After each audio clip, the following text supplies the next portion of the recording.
TDS classes में आपका स्वागत है। पिछली वीडियो में हम लोगों ने देखा था कि उत्पत्ति के दृष्टि से शब्दों के 4 प्रकार होते हैं, तत्सम और तद्भव। एक वीडियो में हम लोगों ने तत्सम और तद्भव को पूरे डिटेल से पढ़ चुके हैं। फिर सेकेंड वीडियो में मतलब दूसरे वीडियो में हम लोगों ने देशज और विदेशज को अच्छी तरह से पढ़ चुके हैं कि देशज कौन सा शब्द होता है, विदेशज कौन सा शब्द होता है। इस वीडियो में फिर उसके बाद हम लोगों ने बनावट की या रचना की दृष्टि से शब्दों के जो 3 प्रकार होते हैं, रूढ़, यौगिक और योग रूढ़, इन तीनों के बारे में अच्छी तरह से समझ गए थे। इस वीडियो में हम लोग संज्ञा के बारे में पूरे डिटेल से पढ़ेंगे, है ना। तो देख लेते हैं कि संज्ञा जो है वो किसके प्रकार में आते हैं, है ना। तो हिंदी व्याकरण के अनुसार रूपांतर की दृष्टि से या रूपांतर के आधार पर शब्दों को 2 भागों में बांटा गया है। हिंदी व्याकरण के अनुसार रूपांतर की दृष्टि से शब्दों को 2 भागों में बांटा गया है। पहला क्या, विकारी शब्द, दूसरा क्या है, अविकारी शब्द। विकारी मतलब परिवर्तन, तो जिनका परिवर्तन हो, जिस शब्द का परिवर्तन होता है उसको विकारी शब्द बोलते हैं। अविकारी, जिसका परिवर्तन नहीं होता है उसको अविकारी शब्द कहते हैं। विकारी शब्द वे हैं जिनके रूप, लिंग, वचन, पुरुष, कारक और काल के अनुसार बदलते हैं। ऐसे शब्द 4 प्रकार के होते हैं। एक संज्ञा होते हैं जिनका लिंग, वचन, पुरुष, कारक, काल ये सब में परिवर्तन होता है। सर्वनाम के भी लिंग, वचन, पुरुष, कारक में परिवर्तन होता है। विशेषण के भी और क्रिया के भी, है ना। तो ये 4 होते हैं। विकारी कितने होते हैं? 4 होते हैं। विकारी कि कितने प्रकार होते हैं या विकारी में कितने तरह के शब्द आते हैं? तो 4 तरह के शब्द आते हैं। एक संज्ञा के पूरे शब्द आते हैं, सर्वनाम के पूरे शब्द आते हैं, विशेषण के पूरे शब्द आते हैं और क्रिया के शब्द आते हैं। अब देख लेते हैं कि विकारी का जो रूप बदलता है तो लिंग के अनुसार बदलता है। तो कैसे? जैसे राम पढ़ता है, राम क्या है? लड़का है, मतलब क्या है? पुल्लिंग है, तो पुल्लिंग है तो यहाँ पे क्या हुआ? पढ़ता, तो लिंग के हिसाब से पढ़ता। यहाँ पे सीता क्या है? स्त्रीलिंग है, तो लिंग के हिसाब से यहाँ पे क्या हो गया? पढ़ती है, तो लिंग के हिसाब से विकारी का रूप बदलता है, तो यहाँ पे पढ़ता हो गया, यहाँ पे क्या हो गया? पढ़ती हो गई, हो गया। उसके हिसाब से विकारी वचन के हिसाब से भी उसका रूप बदलता है। तो वचन के हिसाब से मतलब बहुवचन, है ना, एक वचन या बहुवचन। तो लड़का पढ़ता है, यहाँ पे क्या हो गया? लड़का पढ़ता है, यहाँ पे क्या हो गया? लड़के पढ़ते हैं। तो इसका मतलब कि ये जो विकारी शब्द जो होते हैं वो वचन के हिसाब से भी अपने आप को बदलते हैं, परिवर्तित करते हैं। पुरुष के हिसाब से भी, तो पुरुष कितने होते हैं? 3 पुरुष होते हैं, उत्तम पुरुष, मध्यम पुरुष या अन्य पुरुष। मतलब पर्सन कितने होते हैं? First person, second person, third person. First person बोलने वाले को बोलते हैं, सेकेंड पर्सन या मध्यम पुरुष सुनने वाले को बोलते हैं, और थर्ड पर्सन या अन्य पुरुष किसी तीसरे पर्सन के बारे में, अन्य जिसके बारे में बोला जाता है उसको अन्य पुरुष बोलते हैं। जैसे कि फर्स्ट पर्सन में ये मैं क्या है? सिंगुलर में एक वचन में हो गया, तो मैं पढ़ता हूँ, तुम पढ़ते हो, तो यहाँ पे तुम पढ़ते हो, तो मैं पढ़ता हूँ, तुम पढ़ते हो, चेंजिंग यहाँ पे हुआ। फिर अन्य पुरुष वह पढ़ता है, यहाँ पर भी क्या हो गया? चेंजिंग हो गया ना। तो ये जो होते हैं विकारी जो शब्द होते हैं वो पुरुष के हिसाब से भी चेंजिंग होते हैं। कारक के हिसाब से भी, रहीम का मकान छोटा है, रहीम की कोठरी छोटी है, तो यहाँ पे रहीम का हो गया, यहाँ पे क्या हो गया? की हो गया। जो कका की होता है क्या आता है? कारक होता है। तो यहाँ पे रहीम का हो गया, यहाँ पे क्या हो गया? रहीम की हो गया। तो इनमें भी कारक में भी परिवर्तन हुआ। इसका मतलब कि विकारी का जो रूप बदलता है कारक के हिसाब से भी रूप बदलता है। काल के हिसाब से कैसे बदलता है इसका रूप? जैसे वह पढ़ता है, वह पढ़ेगा, मतलब फ्यूचर में, उसने पढ़ा मतलब ये काम कर चुका है ना। तो इस हिसाब से मतलब कि जो कारक शब्द होते हैं वो काल के हिसाब से, कारक के हिसाब से, पुरुष के हिसाब से, वचन के हिसाब से, लिंग के हिसाब से, इन 5 तरह से विकारी शब्द जो होते हैं वो अपना रूप बदलते हैं। उन 5 विकारी शब्दों में ये 4 तरह के शब्द आते हैं। एक संज्ञा के शब्द आते हैं, एक सर्वनाम के शब्द आते हैं, एक विशेषण के शब्द आते हैं और एक क्रिया के शब्द आते हैं। ये चारों जो है वो अपने आप मतलब अपना रूप इन 5 में बदलते हैं। क्या करते हैं? बदलते हैं, विकारी करते हैं, मतलब परिवर्तित करते हैं। तो विकारी किसे कहते हैं? वैसा शब्द जो अपना रूप बदलता है, लिंग में, वचन में, पुरुष में, कारक में, काल में, उसको विकारी शब्द कहते हैं। विकारी शब्द में 4 तरह के शब्द आते हैं।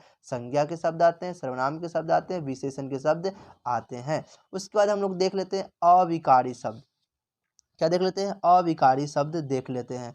अविकारी शब्द वे हैं जिनके रूप नहीं बदलते हैं, वाक्य में उनका मूल रूप बना रहता है। अविकारी को अव्यय भी कहते हैं। ऐसे शब्द 4 प्रकार के होते हैं। मतलब अविकारी में कितने प्रकार के या कितने तरह के शब्द आते हैं? तो 4 तरह के शब्द आते हैं। पहला जो हो गया क्रिया विशेषण के शब्द आते हैं। क्रिया विशेषण के जो भी शब्द होते हैं वो अविकारी शब्द कहलाते हैं। संबंधवाचक के जो भी शब्द होते हैं वो अविकारी के शब्द कहलाते हैं। समुच्चयवाचक के जो भी शब्द होते हैं वो अविकारी शब्द कहलाते हैं। विषम या द्विबोधक के जो भी शब्द होते हैं वो क्या कहलाते हैं? अविकारी शब्द कहलाते हैं। जैसे तुम धीरे धीरे पढ़ते हो, यहाँ तुम के जगह पे अगर मैं रहता तो मैं धीरे धीरे पढ़ता हूँ, राम धीरे धीरे पढ़ता है। ये जो धीरे धीरे है ये ज्यों ज्यों के त्यों है, मतलब ये अपना रूप नहीं बदल रहा है। इसका जो सर्वनाम में अभी जस्ट बोले हैं कि विकारी शब्द जो होते हैं वह सर्वनाम होते हैं, इसका सर्वनाम का रूप बदल रहा है।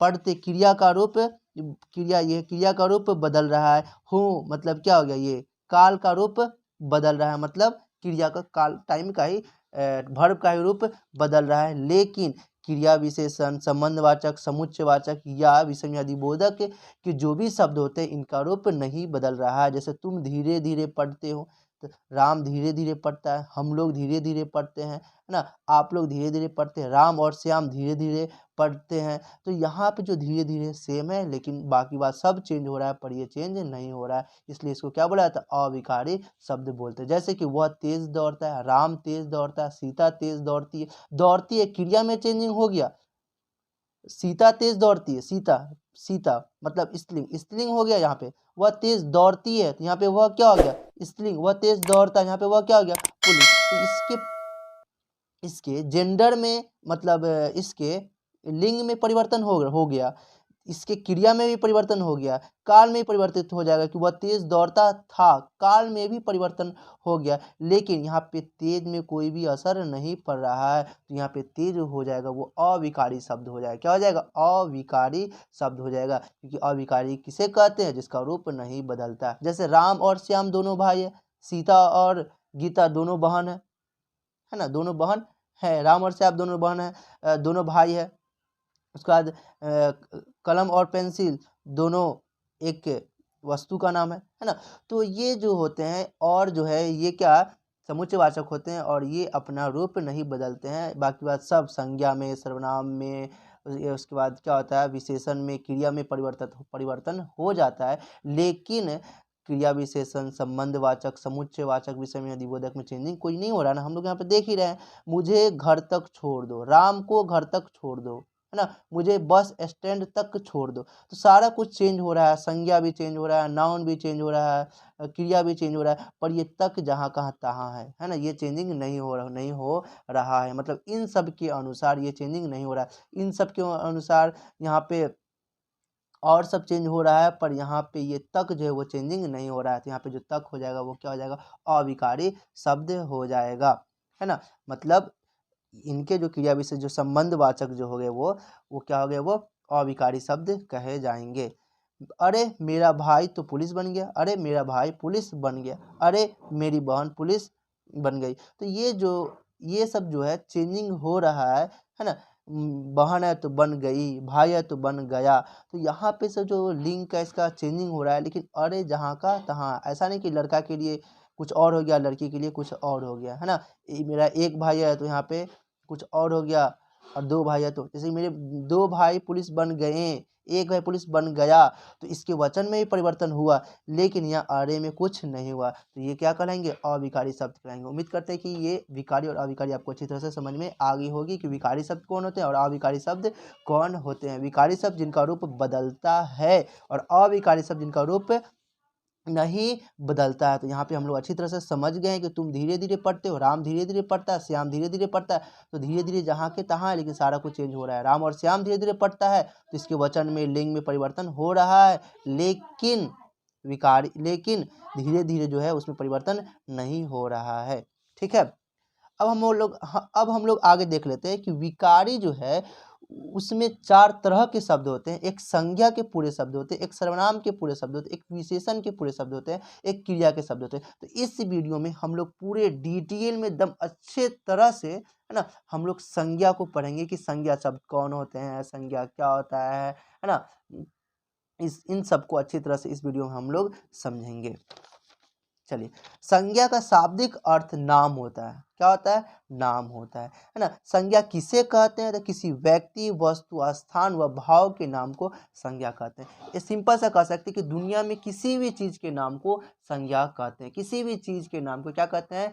संज्ञा कहते हैं। दुनिया में किसी भी चीज के नाम को संज्ञा कहा जाता है। जैसे व्यक्ति का नाम में क्या हो गया? राम और श्याम, क्या हो गया? संज्ञा हो गया। लड़का लड़की क्या हो गया? संज्ञा हो गया। वस्तु के नाम में मोबाइल, कलम, कॉपी, किताब, पंखा, टीवी, टेलीविजन, ये सब जो क्या हो गया? वो संज्ञा हो गया। स्थान के नाम में बिहार, पटना, गुजरात, उत्तर प्रदेश, राजस्थान, है ना, बकरी, ये सब जो हो गया वो क्या हो गया?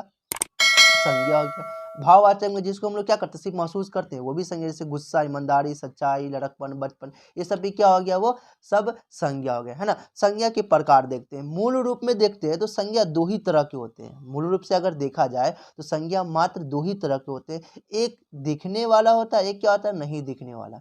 एक दृश्य मतलब दिखने वाला होता है, जिसको हम लोग छू सकते हैं, जिसे हम लोग देख सकते हैं, छू सकते हैं, है ना, जिसका रंग, रूप, आकार, शेप, साइज ये सब होता है ना। एक क्या होता है? जिसको हम लोग नहीं देख सकते, जिसको हम लोग छू नहीं सकते, सिर्फ हम लोग महसूस कर सकते हैं, है ना, उसको क्या बोला जाता है? अमूर्त संज्ञा भी बोल सकते हैं। तो मूल रूप से जो संज्ञा होता है वो मात्र 2 ही तरह के होते हैं। एक वास्तविक संज्ञा कह सकते हैं, मूर्त संज्ञा कह सकते हैं, जिसका शकल हो, साइज हो, रूप हो, आकार हो, है ना, दृश्य जो दिखे सके, है ना। अमूर्त हो या अवास्तविक हो या अदृश्य हो, है ना। 2 तरह से संज्ञा हो सकते हैं मूल रूप से, है ना। लेकिन हम लोग जो दिखता है ना, उसको हम लोग 2 भागों में, हिंदी व्याकरण में 2 भागों में बांटकर पढ़ते। एक व्यक्तिवाचक, एक क्या? मूर्त को ही हम लोग 2 भागों में बांटकर पढ़ते हैं। एक व्यक्तिवाचक और दूसरा जातिवाचक संज्ञा। एक व्यक्तिवाचक संज्ञा, दूसरा क्या हो जाएगा? जातिवाचक संज्ञा। और अमूर्त होता है या अदृश्य होता है उसको भाववाचक संज्ञा बोलते हैं। तो हिंदी व्याकरण में या हिंदी ग्रामर में मात्र संज्ञा के 3 प्रकार होते हैं। कितने प्रकार होते हैं? मात्र 3 प्रकार होते हैं। पहला होता है व्यक्तिवाचक संज्ञा, दूसरा जातिवाचक संज्ञा और तीसरा भाववाचक संज्ञा। ये मात्र 3 प्रकार होते हैं हिंदी के ग्रामर में। व्यक्तिवाचक किसे कहते हैं? जातिवाचक किसे कहते हैं? भाववाचक किसे कहते हैं? ये सब अभी हम लोग जानेंगे, है ना। लेकिन इंग्लिश में क्या होता है? आर्टिकल के हिसाब से, मतलब गणनीय और अगणनीय, मतलब जिसको गिना जा सकता है, जिसको गिना नहीं जाता है और जिसको गिना जाता है। इस हिसाब से जातिवाचक को 2 भागों में बांटकर इंग्लिश में पढ़ा जाता है। एक जातिवाचक को हम लोग समूहवाचक में बांट देते हैं और दूसरा द्रव्यवाचक में बांट देते हैं। ये दोनों जातिवाचक काहे रूप कह सकते हैं। इसी जातिवाचक में क्या होता है? गिनने वाला भी होता है। हिंदी में गिनने वाला, न गिनने वाला, द्रव हो, उस सारे को, है ना, हम लोग जातिवाचक में ही डाल देते हैं। लेकिन इंग्लिश में क्या होता है? अलग अलग हो जाता है। जो गिनाने वाला जो होता है उसको अलग डाल दिया जाता है, जो गिनने वाला नहीं होता उसको अलग डाल दिया जाता है। मतलब जो हमेशा ग्रुप में होता है उसको अलग, और जो जिसको गिन नहीं सकते उसको अलग, है ना।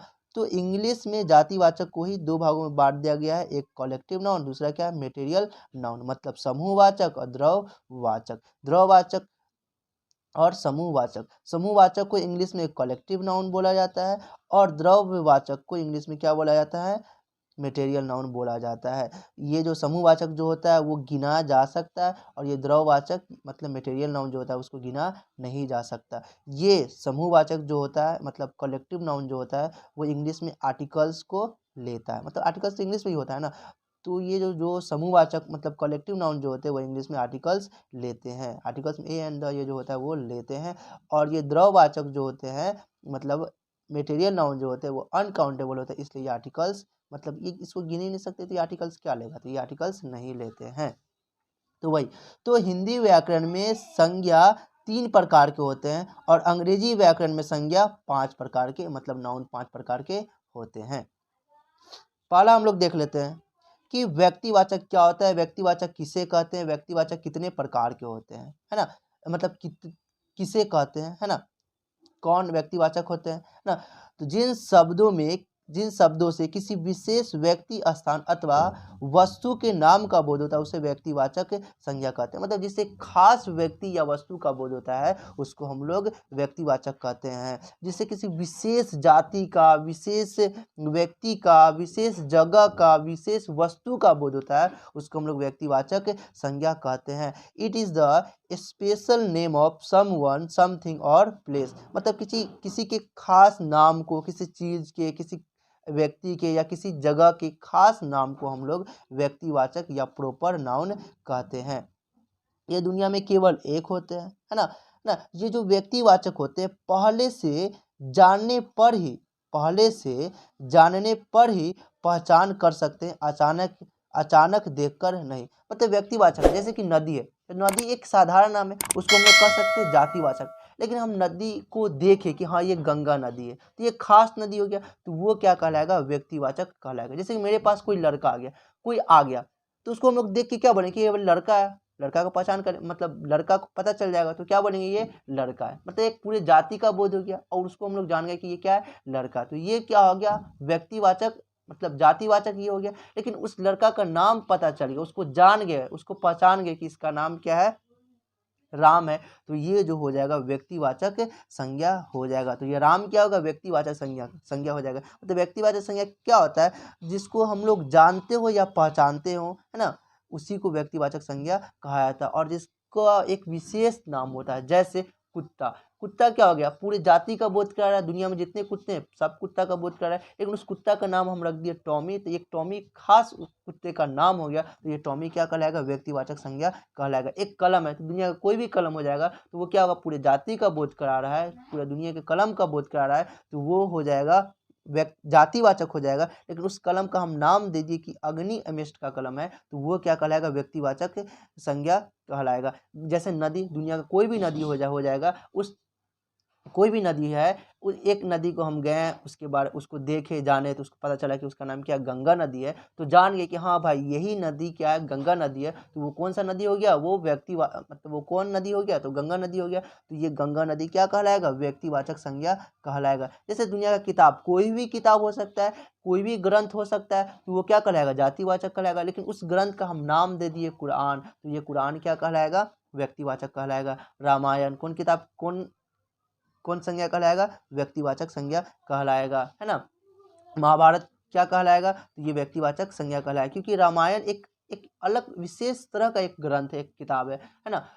उसमें युद्ध के बारे में ये सब चर्चा है, एक अलग ही तरह का किताब, एक विशेष किताब है ना। तो उसको क्या बोलेंगे हम, व्यक्तिवाचक संज्ञा बोलेंगे। इंग्लिश में देखा जाए तो it is the special name of someone, something और प्लेस। उसको क्या कहा जाता है, proper noun, it's called proper noun, है ना। ये हमेशा कैपिटल लेटर में ही लिखा जाता है, और ये प्लूरल फॉर्मेशन, मतलब इसका प्लूरल नहीं किया जा सकता, कुछ कहीं कहीं किया जाता है, देखते हैं। ये आर्टिकल्स में सिर्फ द को लेते हैं, और ये ए आर्टिकल जो ए एन को ले सकते हैं, लेकिन रेयर केस में, है ना। जैसे कि there are 2 Sohans in my class, मेरे क्लास में अगर 2 सोहन है तो किसी को बोलना है तो उसको बोल सकते हैं कि हाँ there are 2 Sohans in my class, मेरे क्लास में 2 सोहन नाम का लड़का है। तो यहाँ पे प्लूरल किया गया है। और उसको बोलेंगे ए चंदन हैज कम, जैसे कि चंदन नाम का मेरे क्लास में 2 लड़का है, हम घर गए, है ना, और नीचे से हम घर पे गए और चंदन को कुछ लेना था, तो वो मेरे घर आ गया। हम छत पे चले गए, तो नीचे जैसे मेरा भाई है, तो वो मेरा भाई उस बेल बजाया वो चंदन, तो मेरा भाई उसके पास गया और पूछा कि आप कौन है, किससे मिलना है। तो वो बोला कि मेरा नाम क्या है, चंदन है, हम आपके भाई से कॉपी लेना है, हम आपके भाई को बोल चुके थे, है ना। तो वो मेरे पास आएगा, वो बोलेगा कि भैया अ चंदन हैज कम, मतलब एक चंदन आया है, मतलब वो चंदन आया है जिसको आप कॉपी देने के लिए बोले थे, मतलब उसको जानते हैं ना, उसको कॉपी देने के लिए बोले थे। तो यहाँ पे हम अ चंदन हैज कम बोल सकते हैं। इसके बाद हम लोग व्यक्तिवाचक अच्छी तरह समझ में आ गया होगा, किसी व्यक्तिवाचक अच्छी तरह से समझ में आ गया होगा, किसी खास व्यक्ति, स्थान, वस्तु के नाम को व्यक्तिवाचक संज्ञा कहते हैं। जैसे कि आदमी, दुनिया का कोई भी आदमी हो सकता है, लेकिन उस आदमी का हम नाम दे दिए राम, मतलब कोई खास ही होगा ना, राम खास है ना, तो ये राम को व्यक्तिवाचक संज्ञा बोलेंगे। कोई भी जगह का नाम कोई भी जगह बोल देंगे तो वो खास नहीं, लेकिन जगह का नाम दे देंगे, पटना, तो हाँ पता चले कि हाँ बिहार का जो कैपिटल है वही पटना है। तो पटना एक स्पेशल जगह का नाम को बोध करा रहा है, तो यहाँ पे पटना क्या हो जाएगा, ये व्यक्तिवाचक संज्ञा हो जाएगा। इसके बाद हम लोग देख लेते हैं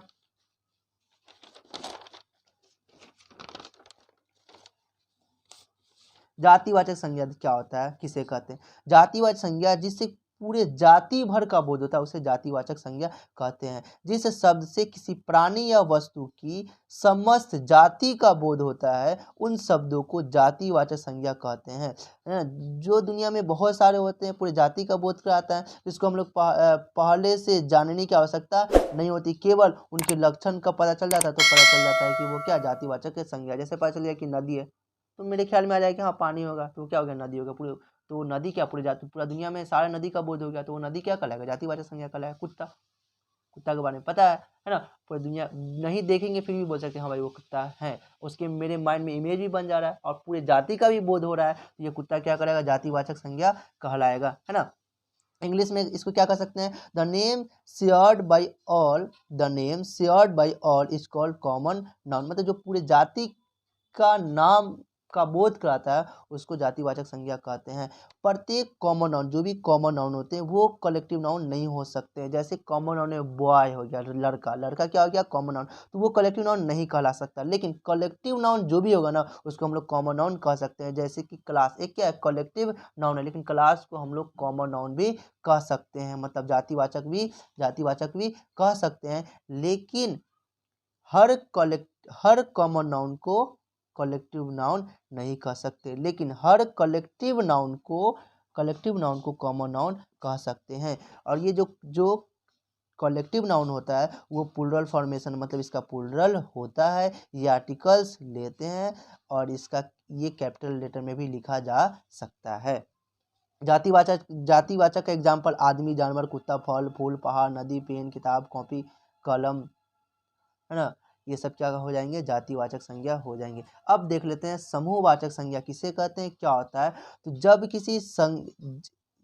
किसी संज्ञा शब्द से व्यक्ति या वस्तु के समूह का बोध होता है, जब समूह का बोध होता है उसे समूहवाचक संज्ञा कहते हैं। जिससे पूरे समूह का बोध होता है उसे समूहवाचक संज्ञा कहते हैं। ये हमेशा ग्रुप में होते हैं, ये गिना जा सकता है। समूहवाचक क्या होता है, गिना जा सकता है। जैसे परिवार, तभी तो बोलते हैं कि मेरे परिवार में 6 लोग हैं, मेरे कक्षा में 10 लोग हैं, मेरे सेना में इतने लोग हैं, इस भीड़ में 10 हजारों की संख्या है ना। भीड़, मेरे टीम में 11 लोग हैं, है ना। गैंग, गुच्छा, है ना, 12 गुच्छे की अंगूर है, मतलब 12 अंगूरों की क्या है, गुच्छा है ना। मेला, इस मेले में 1000 लोग आए थे। तो ये जो समूहवाचक संज्ञा जो होते हैं इसको गिना जा सकता है, और जो हमेशा समूह में होता है उसको हम लोग समूहवाचक संज्ञा बोलते हैं। इसको इंग्लिश में कलेक्टिव नाउन बोला जाता है। It is the name of the collection of something और सम वन। इसको कैपिटल लेटर में लिखा जा सकता है, ये आर्टिकल्स लेते हैं और इसका प्लूरल फॉर्मेशन भी होता है। क्लास का क्लासेस हो गया, है ना, इसका प्लूरल फॉर्मेशन भी होता है। चलिए आगे हम लोग देख लेते हैं द्रववाचक या पदार्थवाचक संज्ञा किसे कहते हैं। द्रव यहाँ देखिए, यहाँ पे जो द्रव है, ये द्रव जो होता है 2 तरह से लिखे जाते हैं। एक होता है द्रव, एक होता है द्रव्य। ये क्या होता है, द्रव्य, तो ये द्रव्यवाचक है या पदार्थवाचक संज्ञा। एक होता है द्रव, तो जो द्रव होते हैं ना, ये द्रव्य जो होते हैं ना, ये 3 तरह के होते हैं। एक ठोस होते हैं, जो द्रव्य होते हैं वो 3 तरह के होते हैं। एक ठोस होते हैं, एक द्रव मतलब क्या, लिक्विड वाले होते हैं, एक गैस वाले होते हैं। एक क्या होते हैं, ठोस वाले होते हैं, सॉलिड, एक होते हैं लिक्विड, एक क्या होते हैं, गैस। जो द्रव्य होते हैं वो 3 तरह के होते हैं, मतलब ये 3 जो द्रव्य होते हैं वो 3 तरह के होते हैं। एक होते ठोस, एक होते द्रव, एक क्या होते गैस। तो ये तीनों, ठोस वाले, द्रव वाले, गैस वाले, इन सारे जो होते हैं वो सबको क्या कहा जाता है, द्रव्यवाचक क्या कहा जाता है। तो ये द्रव में ही द्रव आता है, ये द्रव यहाँ आता है। तो ये द्रव्यवाचक संज्ञा किसे कहते हैं, तो जिसे नापा तौला जा सकता है, या जब किसी संज्ञा शब्द से किसी द्रव्य द्रव्य का बोध होता है। द्रव मतलब सॉलिड, लिक्विड, गैस, ये तीनों का बोध होता है, उसको द्रव्यवाचक संज्ञा कहते हैं। ये क्या होता है, अगणनीय होता है, मतलब गैस को गिन नहीं सकते, पानी को गिन नहीं सकते, ठोस जैसे कि क्या है, लोहा है तो लोहा को भी गिन नहीं सकते। मेरे पास एक लोहा है, दो लोहा, मतलब एक लोहा का बना हुआ चीज़ है, लेकिन लोहा को नहीं गिन सकते। कभी भी ये नहीं बोल सकते कि मेरे पास एक लोहा है, या मेरे पास एक सोना है, या फिर मेरे पास एक चांदी है, या मेरे पास एक दूध है, या मेरे पास एक पानी है। इन सबको नहीं गिन सकते। हाँ, ये कह सकते कि मेरे पास एक सोना का मतलब अंगूठी है, मतलब सोने का एक अंगूठी है, हम ये बोल सकते हैं। या मेरे पास एक गिलास पानी है, पानी को नहीं गिन सकते, लेकिन पानी से भरा हुआ गिलास को गिन सकते हैं कि एक गिलास, दो गिलास, तीन गिलास को गिन सकते हैं। लेकिन ये द्रव्यवाचक या पदार्थवाचक जो संज्ञा होता है, इसको गिन नहीं सकते हैं। तो ये क्या होता है, अगणनीय होता है, तो गिन नहीं सकते। इसलिए इंग्लिश में इसमें आर्टिकल सिर्फ द लगता है, एन नहीं लगता है। और इसका गिन नहीं सकते, इसलिए इसमें इसका प्लूरल नहीं हो सकता। गिनेंगे तभी तो बोलेंगे कि ये बहुत है। आम है, आम को गिन सकते तभी तो मैंगोज या आमे बोलते हैं। लेकिन वाटर को गिन नहीं सकते, तो नहीं कह सकते पानियों या पानिये, नहीं कह सकते, गिन नहीं सकते तो इसको बोलेंगे नहीं। तो इसलिए इसका प्लूरल फॉर्मेशन नहीं होता है। इसको कैपिटल लेटर में लिख सकते हैं, और ये सिर्फ द लेता है, जैसे द वाटर, तो ये सिर्फ क्या लेता है, द लेता है। और इसी में ही एयर, हवा भी इसी में आ जाएगा। कोई को लगता है कि जो हवा है वो क्या कहलाएगा, भाववाचक संज्ञा कहलाएगा, क्योंकि इसको देख नहीं सकते। ठीक है, इसको देख नहीं सकते, पर इसका एक वजन होता है। एक बैलून में हवा भरा रहता है, तो वो एक जगह लेता है, तभी तो बड़ा होता है, छोटा होता है। कम अगर उसमें एयर रहता है तो वो छोटा रहता है, ज़्यादा एयर रहता है तो वो बड़ा होता है। तो स्पेस ले रहा है, मतलब उसका एक आकार बन जा रहा है कि नहीं। उसका वजन हो रहा है, जिसको नाप सकते, तौल सकते, उसका एक वजन हो सकता है, वजन हो रहा है ना। तो उसको हम लोग एयर को किस में डालेंगे, जो भी गैस वाला चीज़ होगा, जो भी गैस होगा, वो सारे द्रव्यवाचक संज्ञा में वो शामिल होगा, या मटेरियल नाउन में वो शामिल होगा। It is the name of material substance by which a new substance is made. मतलब जो भी मटेरियल द्रव चीज़ है, उसको क्या बोलेंगे, द्रववाचक बोलेंगे। मतलब मटेरियल नाउन बोलेंगे जो एक नया चीज़ को क्या करता है, मेड करता है। मतलब एक द्रववाचक, लोहा से ही एक नया नया चीज़ को बनाया जाता है, वो सब भी क्या कहलाएंगे, द्रववाचक सर्वनाम, द्रववाचक संज्ञा कहलाएंगे। ठीक है, दूध, सोना, चांदी, ये सब क्या द्रव्यवाचक है। इसके बाद हम लोग देख लेते हैं भाववाचक संज्ञा।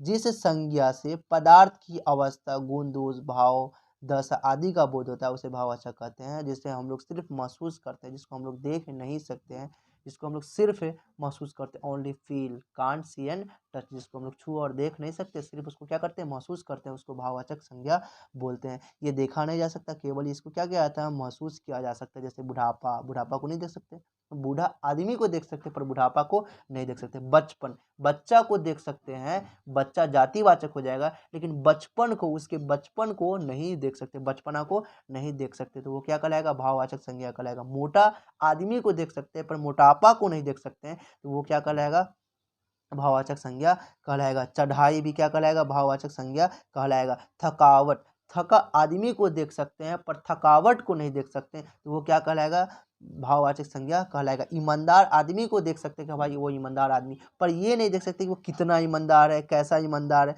मतलब ईमानदार को गिन नहीं सकते हैं, या कैसा ईमानदार है, लाल है कि पीला है, क्या है, कितना बड़ा है, छोटा है, इसको देख नहीं सकते हैं, है ना। देखते तभी तो बोलते हैं कि बड़ा है, छोटा है। ईमानदार को नहीं देख सकते हैं, तो वो क्या कहलाएगा, ईमानदारी को नहीं देख सकते, तो वो क्या कहलाएगा, भाववाचक संज्ञा कहलाएगा। अब यहाँ पे ईमानदार, तो ये ईमानदार किसी का गुण हो जाता है, तो गुण हो जाता है, इसलिए वो विशेषण कहलाता है। क्या कहलाता है, गुणवाचक विशेषण कहलाता है। लेकिन ईमानदारी जो होता है किसी का गुण, दोष, है ना, ये भाव या दशा को बताता है, भाववाचक संज्ञा। तो ईमानदारी किसी के दोष या गुण को बता रहा है ना, तो उसको क्या बोलेंगे हम लोग, ईमानदारी को भाववाचक संज्ञा बोलेंगे। गरीब आदमी को हम लोग बोल सकते हैं कि वो गरीब क्या विशेषण है ना। और ये गरीबी जो होता है वो क्या कहलाता है, भाववाचक संज्ञा कहलाता है। इसको इंग्लिश में देखा जाए तो it has no physical form, it means it has no shape and size. अभी इसका कोई फिजिकल फॉर्म ही नहीं होता है, इसका मतलब इसका कोई शेप साइज नहीं होता है, इसको देख नहीं सकते हैं, only felt, can't see and touch. इसका कोई प्लूरल फॉर्मेशन नहीं होता है, इसको कैपिटल लेटर में लिख भी सकते हैं, और ये आर्टिकल सिर्फ द लेता है। इसके बाद हम लोग देख लेते हैं कि क्या व्यक्तिवाचक संज्ञा जातिवाचक संज्ञा बन सकता है? तो हाँ, व्यक्तिवाचक संज्ञा का जो बहुवचन जो होता है वो जातिवाचक संज्ञा बन सकता है। जैसे आज हरीश चंद्रो का अकाल है, मतलब एक सच्चा आदमी जो होता है मतलब जो सच्चे आदमी है उसको हरिश्चंद्र सच्चे आदमी थे, है ना? तो इसका मतलब कि आज हरिश्चंद्र मतलब सच्चे आदमी का अकाल है ना? तो यहाँ इसको पुलर बना रहे, तुलना कर रहे हैं कि एक सच्चे आदमी थे तो उसका अकाल मतलब सच्चे जो आदमी है, बहुत सारे आदमी उनका क्या कमी है आज। तो क्या बोले, आज हरिश्चंद्रों का क्या अकाल है। जैसे कि आसपास के रावणों से बचे, जो रावण बुरा था तो इससे तुलना करें कि आज आसपास के जो भी बुरे लोग हैं उन सब से बचे, मतलब रावणों से बचे, बुरे लोगों से बचे। तो ये रावणों जो हो गया यहाँ पे क्या बन गया, वो जातिवाचक बन गया। तो ये रावण जो है जातिवाचक है क्योंकि ये पूरी जाति का बोध कर रहा है, जाति का बोध कर रहा है। हरिश्चंद्र जो हो गया वो जाति जाति व्यक्तिवाचक के बहुवचन एक हिसाब से कह सकते हैं, प्लुरल है ये, मतलब क्या है ये प्रोपर नाउन का ये प्लुरल है, ये भी क्या है प्लुरल है। तो यहाँ पे इस सेंटेंस में मतलब वाक्य के हिसाब से ये जातिवाचक बन गया। इस वाक्य में अगर बोला जाए तो ये कॉमन नाउन होगा, ये भी क्या होगा, कॉमन नाउन होगा। तो यह रावणों, जैसे कि समाज में जयचंद्र भरे पड़े हैं, इसका मतलब आप लोग कमेंट में बताइएगा कि इसका मतलब क्या हो गया। जैसे आसपास